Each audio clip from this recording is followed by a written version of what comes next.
Welcome back to Matchday Live. Gutting. Wolves win it late. Pedro Neto with a 95th minute winner. Chelsea 1, Wolverhampton Wanderers 2.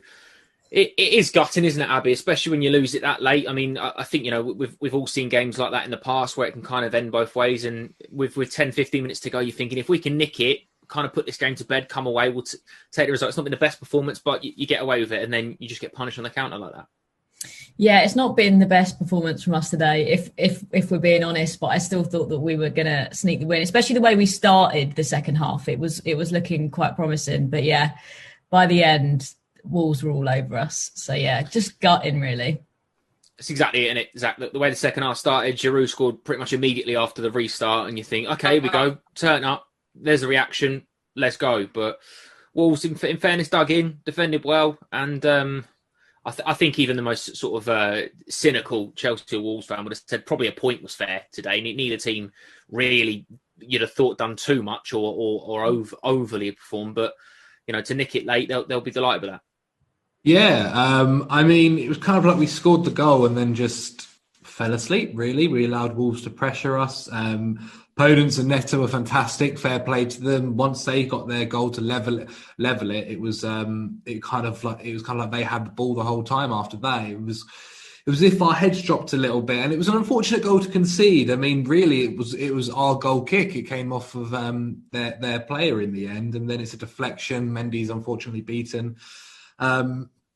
And as for their second, we're committing a lot of men up to try and obviously get 3 points. It's a game we should be winning realistically, especially if we're trying to get into the top four, push for the title kind of stuff. And so, yeah, it's rough. I think it's more annoying considering after what happened on the weekend and this happened afterwards. But yeah, it's not good. Jay, it's always disappointing to lose a game, but to lose it in that fashion with, virtually the last kick of the game, also a couple of minutes after it, but 95th minute to concede a goal that you lose to is devastating, isn't it? Yes, absolutely gutted. Both sides were looking for the win. I was saying, if you can't win the game, don't lose it. And unfortunately, we got done on a sucker punch there. Throwing men forward, trying to win the game. Ball broke down. It was actually we countered their counter, and eventually this was the third. And it was like a basketball match at that stage. And it's very dangerous there. It can go either way. But to leave ourselves 1v1 in the last seconds of a game, I think Frank will be very disappointed. And the in-game management, I've been very complimentary of the way that we've done it, the way we've handled it, the way we've managed to get over the line in tight games or not lose some tight games. Today, it's a head-scratcher that we've got ourselves in a position where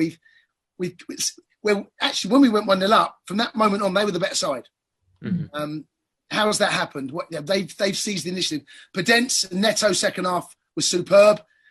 Didn't really see our wide men. Didn't really see much of Pulisic. Didn't really see much of Timo Werner. Mason was quiet. Kai was quiet after the goal. How has that been allowed to happen? That they after that were the better team. And there's some questions that need to be answered about that. Jay, what do you put that down to? Because, there's part of you that thinks we all wrapped up in it before the game, about, tonight's going to be a reaction. We need to react from Saturday's disappointment. Is there a little bit about, I suppose, the emotion overcoming for it? Because realistically, if we'd have still been on that, mammoth unbeaten run, you go a point away at Wolves. It's not a bad point. Maybe you take it. But because we've lost on Saturday and there was such emphasis put on getting a reaction tonight, do you think there's anything in that or not? Well, I mean, every game has got its own little story. Today's story is we were the better side until we scored. And from that moment on, they were the better side. They had to come out. They had to change something. They were losing the game. I don't even remember a game 2 or 3 years ago where we went up this almost identical. We took the lead. Morata should have had a penalty. We should have gone possibly 2-0 up. They then get the equaliser. And from that moment on, they were the better side. Almost like the same pattern, almost identical. How has that been allowed to happen? How have we let them seize? I mean, Frank is going to have to take some responsibility because the substitutions that he made there didn't have the impact. When you're bringing on Cover in there, what is Cover's job? Cover for me is there. He can do many different things here.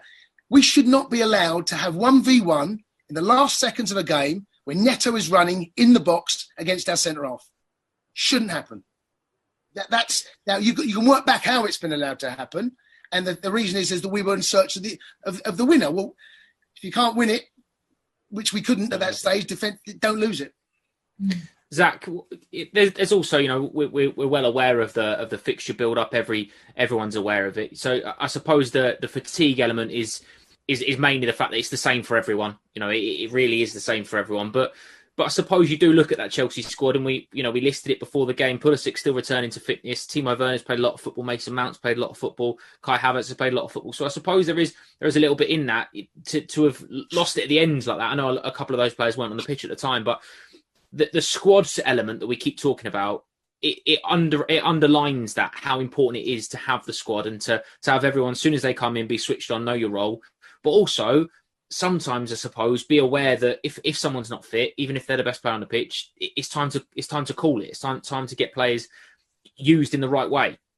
Yeah, it maybe felt like a little bit at the end that we were kind of just holding on and as if, I don't know, it's weird, kind of not necessarily given up, but like just not wanted it as much as Wolves had. Like every time Neto and Podence were on the ball, they were causing us problems. And it was almost kind of like someone's got to say, stop them getting the ball. They can't, like, rather it goes to anyone else, just apart from them two. They were causing us problems all day. And for sure, there definitely is a part of maybe fatigue. We played Saturday, played today. We've now got a 6-day break before we face West Ham. So it's a good amount of time to kind of get those issues out, and Frank Lampard can work on it. Teams go through this. Teams go through periods where they have a period of not great play. Sometimes, if you're in a lucky case, say maybe like Liverpool last season, you end up winning your games just about in some strange way. For us, it hasn't worked out like that. But what we need to do is take it, learn from it, and move on. Abby, I know that we're kind of ready to coin something that Frank Lampard said before the game. We spoke about it then, but he mentioned about patience and perspective. And I think there is an element of that, because at the weekend, when we lost to Everton, everyone's sort of a little bit worried. Then Liverpool dropped points, Spurs dropped points, City United goalless. So the teams around us haven't won. No one's really found that top gear just yet. And also the perspective of being, we've only lost 2 games in 15. That in 16, sorry, is it now? So it's still a very good run in the overall. There's a lot of football to be played, and there's a lot of points to be dropped by other teams around us. So again, I know that we're kind of recycling what we said at the start of the game, but it's now about, like Zach said, focusing on the game and West Ham on Monday, and focusing on getting a reaction and responding. Yeah, absolutely. Obviously, we're all feeling gutted now. I feel like I could have a big fat cry, but like you say, perspective is key. Only losing 2 games, that's not bad. We just really need to focus now and make sure we win that next game, because we can do it. It just felt like we could have done it today, but we just fell asleep towards the end. So yeah, the next game, it needs to be all guns blazing for sure. Absolutely right. Well, that is all from us this evening. Thank you very much for joining us. Post-match interviews will be available on the Fifth Stand shortly. Coming up on the Fifth Stand, you can see highlights of tonight's match a little bit later on, of course, and we have a feast of live football to take you through the rest of the week. We've got UEFA Women's Champions League live, returning tomorrow from 7 p.m. as Chelsea host Benfica in the second leg, with the Blues are commanding 5-0 up from the first leg. Love that. After last night's thrilling 3-2 derby win in the PL2, with another big test as we face Manchester United midday on Friday. Sunday afternoon, it's Spurs again, this time in the Women's Super League from 2 p.m. And of course, we'll be back on Monday for Matchday Live as we face West Ham United. A busy week full of football. Perfect. We will see you next Monday night.